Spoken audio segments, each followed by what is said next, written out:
It was 12:07 a.m. when I heard the whisper. Not a knock, not a doorbell. A voice low and urgent coming through the brass mail slot of my apartment door like a ghost slipping between worlds. "Mrs. Ross, please. Don't open that envelope." I froze in my armchair, teacup halfway to my lips. The hallway clock ticked like a countdown. Outside, the winter street was silent, locked in frost. "Wait till morning," the voice continued, barely audible. "I'll explain everything then." I set down my tea and moved slowly toward the door, my slippers soundless on the hardwood. Through the peephole I saw him, Trevor Hale, my neighbor from across the hall. His face was pale in the dim corridor light, his breath coming in short bursts as though he had been running. His eyes darted left, then right, scanning the empty hallway like a man being hunted. Trevor was the quietest man I had ever known. In the 2 years he had lived across from me, we had exchanged pleasantries about the weather, shared smiles over the stray cat that wandered our building, and nothing more. He kept to himself, polite but distant, the kind of neighbor you barely notice until they are not there. Seeing him like this, terrified, desperate, felt deeply, dangerously wrong. I opened the door a crack, the chain still latched. "Trevor, what on earth are you talking about?" His gaze snapped to mine. For a moment he looked like he might cry. "That envelope on your mat, the one with the blue wax seal, don't sign anything inside it. Not tonight. Not until I can show you what it really is." I glanced down. There it was, a cream-colored envelope, heavy paper, sealed with elegant blue wax stamped with some kind of crest. It had been slipped under my door sometime after dinner. The return address read Family Advocacy Group, and my name, Lois Ross, was written in handwriting that looked achingly like my son's, my son William's. "Trevor, I don't understand," I said, my voice steadier than I felt. "This is from my son. He texted me earlier and said a courier would drop off paperwork to help with my prescriptions." Trevor's jaw tightened. His voice dropped into a whisper so quiet I had to lean closer to hear it. "Mrs. Ross, your son didn't send that to help you. He sent it to take from you. And if you open it tonight, by tomorrow morning, you'll have signed away everything you own." The words hit me like cold water. Before I could respond, Trevor stepped back from the door, his eyes never leaving mine. "Lock it, hide it, and when the sun comes up, I'll prove everything I'm telling you. Please, just trust me until then." Then he turned and walked quickly back to his apartment, glancing over his shoulder twice as though someone might be watching us. His door closed with a soft click. I stood there, one hand still on my doorknob, the other pressed against the wall to steady myself. The envelope lay at my feet like a coiled snake. Part of me wanted to laugh. This was absurd. Trevor was a kind man, but perhaps he was confused. Perhaps he had had some kind of episode. My son wouldn't harm me. Williams was charming, successful, attentive when he visited. He had even brought me flowers last month. But another part of me, the part that had learned to trust the small, quiet warnings in life, remembered something my late husband Hugh used to say: "Rush is how they steal from the old." Anyone who wants you to sign something tonight doesn't want you to read it in the morning. And there was something else, something I had not wanted to think about. 3 weeks ago, Williams had called me, asking if I had ever considered simplifying my finances. He had mentioned something about putting my house in a trust, about how it would be easier for both of us if he managed my bills. His tone had been light, casual, loving even. But when I had said I was fine handling things myself, there had been a pause on the line. A pause that felt cold. Since then, strange things had happened. Small things. A man in a gray sedan parked across from my building for hours, engine off. A phone call from a number I did not recognize, asking if I was Mrs. Ross, the homeowner. My sister Claire, who lives 2 states away, texting to ask if Williams had been acting odd lately. No one had said anything directly, but I had felt it.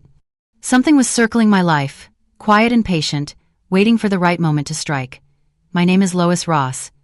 I am 78 years old, a widow, and a retired librarian who has lived in this modest apartment for the past decade. It is not much, 2 bedrooms, a small kitchen, lace curtains I sewed myself, but it is mine. My late husband Hugh and I bought this place with everything we had saved. He passed 4 years ago from a heart attack, sudden and cruel, and I have been on my own ever since. My son Williams is my only child. He is 42, handsome, well-spoken, works in commercial real estate. He visits a few times a year, always with gifts, always with that easy smile. I have always told myself I was lucky to have a son who cared. But Hugh used to say something else about Williams, something I never wanted to believe. Lois, if I ever die before you, don't let him near your finances. Not because he is evil, because he is desperate, and desperate men make dangerous choices. I had brushed it off as fatherly worry. Now, standing in my quiet apartment with Trevor's warning echoing in my mind, I wondered if Hugh had seen something I had refused to. I bent down, picked up the envelope with trembling hands, and carried it to my desk. I did not open it. I did not break the seal. Instead, I locked it inside the drawer, turned the small brass key, and placed the key in my jewelry box beneath my wedding ring. If Trevor was wrong, I would laugh about it over tea in the morning. If Trevor was right, I had just saved my own life. I sat by the window for the rest of the night watching the street below. The clock ticked. The radiator hummed. And somewhere in the darkness, I felt the weight of something unseen. Something patient and cruel, waiting to see what I would do next. At 7:14 a.m., there was a knock on my door. Gentle, rhythmic. The kind of knock that says I am here to help, not to hurt. I opened it to find Trevor standing in the hallway, holding 2 paper cups of coffee in a small black bag. His face was calm now, but his eyes were sharp, alert. "Mrs. Ross," he said quietly. "May I come in?" I stepped aside. He entered, set the coffees on my table, and pulled out latex gloves, a UV pen light, and a small magnifying glass from the bag. "I need to show you something," he said, "and I need you to stay calm while I do." I retrieved the envelope from the locked drawer and handed it to him.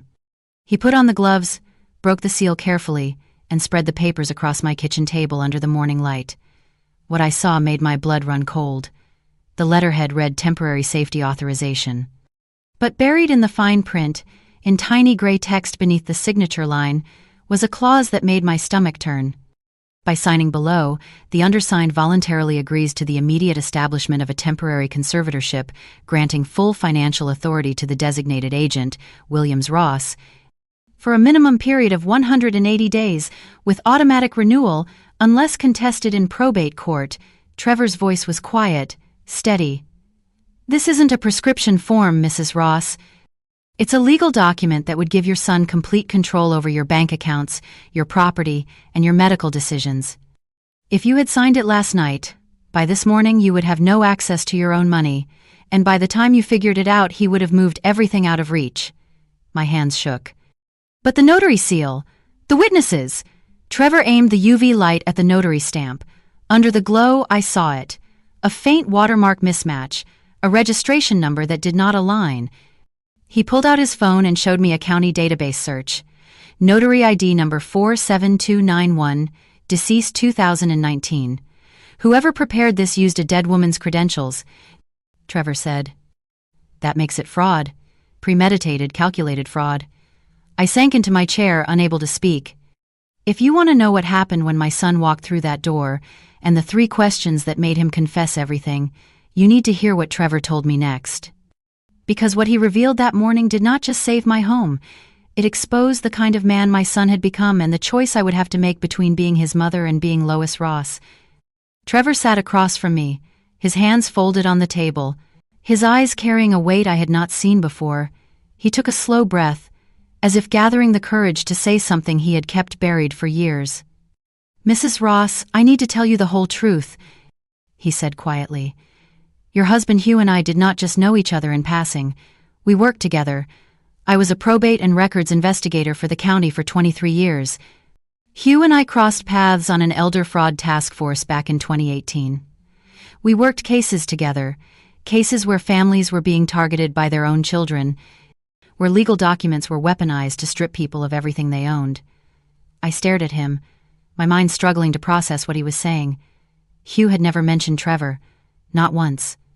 Trevor continued, his voice steady but tinged with something close to grief. "A few months before Hugh passed, he came to see me. He did not tell you because he did not want to worry you. But he was worried. He told me that Williams had been asking questions about your estate, about how assets were divided, about whether you had updated your will. Hugh said his son was drowning in something, and he was afraid Williams would come for you once he was gone. My throat tightened. He said that? Trevor nodded. His exact words were, "Watch over Lois if the son ever comes talking about money." I promised him I would. That is why I moved into this building 2 years ago. It was not a coincidence, Mrs. Ross. I have been keeping that promise. Tears blurred my vision. Hugh had known. Even in his final months, he had been trying to protect me. Trevor reached into his bag and pulled out a thin folder. He slid it across the table. This is public record. Anyone can look it up if they know where to search. Your son, Williams Ross, took out a secured loan from Larkin Field Capital 18 months ago. He used his future inheritance as collateral. The loan was for $275,000. It came due 3 weeks ago. He has not paid. I opened the folder with trembling hands. Inside were printouts, legal filings, loan agreements. Williams's signature was at the bottom of every page. My address was listed as the collateral property. When a loan like this defaults, Trevor said, the lender does not wait. They move to seize the asset, but your son does not own your home yet. You do. So he needed a way to get control of it quickly and quietly. That document you almost signed last night would have done exactly that. It would have given him legal authority over your property, your bank accounts, your decisions. Once you signed, he could have transferred the deed, sold the house, and cleared his debt, all within a matter of days. The room felt like it was tilting. I gripped the edge of the table to steady myself. But he is my son. Why would he not just ask me for help? Trevor's expression softened. Because asking means you could say no. And desperate people do not ask, Mrs. Ross. They take. I sat there in silence, the weight of it crushing down on me. The flowers he brought last month, the cheerful texts, the concern in his voice when he asked about my prescriptions. It had all been performance. A setup. A slow, careful manipulation leading to this moment. Then I remembered something. My old iPad. It was an outdated model I barely used anymore, but I had never bothered to unsync it from Williams's iCloud account. Years ago, he had set it up for me and linked our accounts so he could help me with technical issues. I had forgotten it was even still connected. I stood up, walked to my bedroom, and retrieved the iPad from the drawer of my nightstand. My hands shook as I powered it on. Trevor watched quietly as I navigated to the Notes app.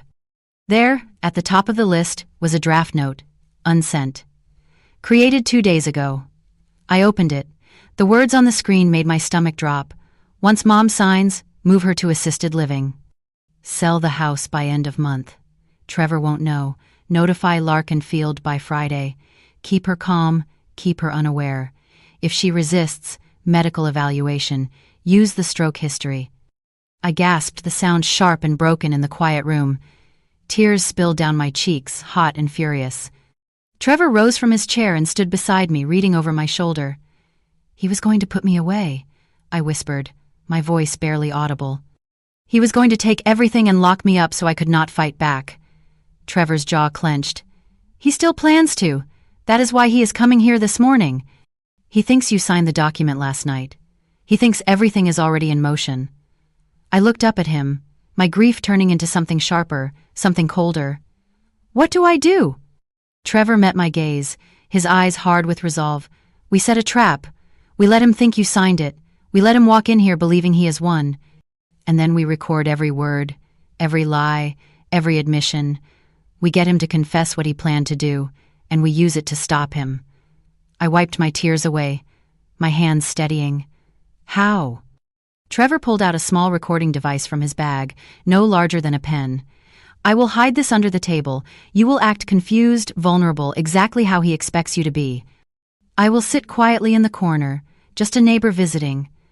When he starts explaining the document, I will ask questions, simple questions, innocent questions. And he will answer them, because he thinks he has already won. I looked at the fraudulent document still lying on my table, the elegant blue wax seal now broken and exposed. I thought of my husband, of the promise Trevor had made, of the years Williams had spent waiting for this moment. He is still my son, I said, my voice cracking. I know, Trevor said gently, but that does not mean you have to let him destroy you. I nodded slowly. We spent the next hour preparing. Trevor positioned the recording device beneath the lip of the table, tested it twice to ensure it captured every word. I made tea, set out the good china cups, the ones with the small roses painted along the rim. I placed the document back in its envelope, resealed it with clear tape to make it look unopened. Everything had to appear normal, unsuspecting, easy. At 9:47 a.m., I sat down at the table, my hands folded in my lap. Trevor sat across from me, calm and still. The envelope lay between us under the warm glow of the lamp. At 10 o'clock, Trevor said quietly, we will find out what your son really came to take. I looked at the clock on the wall. 13 minutes. Somewhere outside, a car door closed. Footsteps echoed in the hallway. My heart began to race, but I kept my face calm, my hands steady. The knock came exactly at 10. I rose from my chair, steadied my breath, and walked to the door. Through the peephole I saw my son. William stood in the hallway holding a bouquet of white lilies, his smile warm and easy. Behind him were 3 people I did not recognize. A woman in a navy blazer holding a leather portfolio, 2 men in dress shirts, hands folded, expressions polite and professional. I opened the door. "Mom," William said, stepping forward to embrace me. He smelled of expensive cologne and confidence. "I hope I am not too early. I brought your favorites." He handed me the lilies. I took them, my hands trembling just enough to seem fragile, just enough to seem like an old woman who needed help.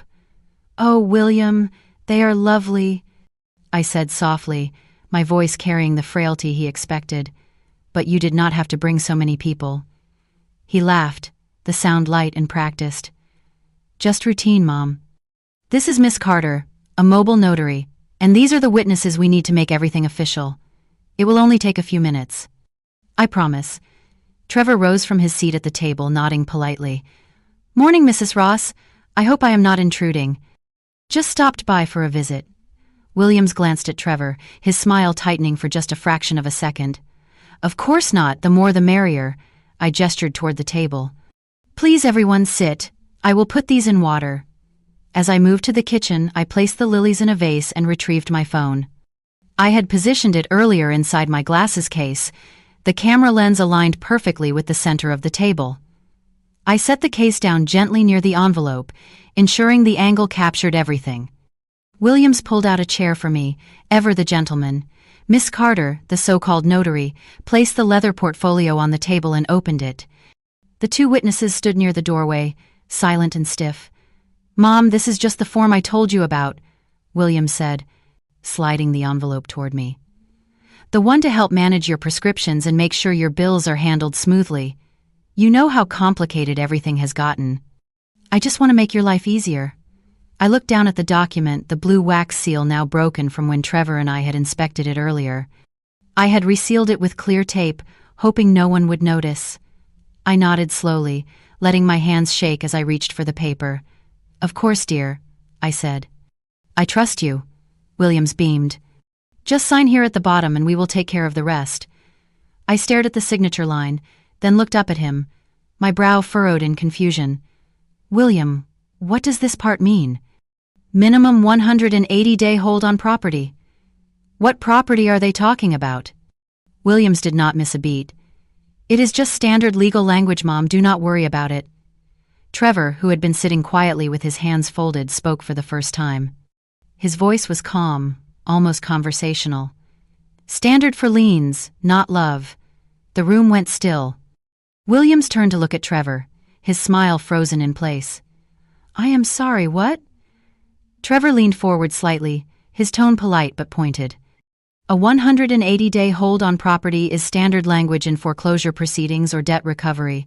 It is not standard for a prescription management form." Miss Carter shifted in her seat. One of the witnesses cleared his throat. Williams laughed, but it sounded forced now, strained. "Trevor, I appreciate the concern, but this is a private family matter." I looked back down at the document, then up at Miss Carter. "Miss, may I ask you something? What is your notary license number?" Miss Carter blinked, her composure slipping for just a moment. "It is printed right there on the seal, ma'am." I nodded. "Yes, I see it. Number 47291. But Trevor, did you not show me something earlier? Trevor reached into his jacket pocket and pulled out a folded piece of paper. He unfolded it slowly and slid it across the table toward Miss Carter. It was a printout from the county notary database. Notary ID 47291, Trevor said quietly. Registered to Elizabeth Ann Crowley. Deceased, June 2019. Miss Carter went pale. The two witnesses exchanged glances. William stood abruptly, his chair scraping loudly against the floor. "This is ridiculous," he said, his voice rising.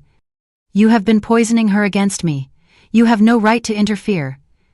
I held up my hand, my voice steady now, the frailty gone. "William, sit down." He stared at me, confusion flickering across his face. I reached for my glasses case, opened it, and pulled out my phone. I turned the screen toward him. The recording app was running, the timer showing 11 minutes and 32 seconds. "One more question," I said. "This QR code on the document, what happens if I scan it?" Trevor pulled out his own phone, opened the camera, and scanned the code. Within seconds, a web page loaded. He turned the screen toward everyone at the table.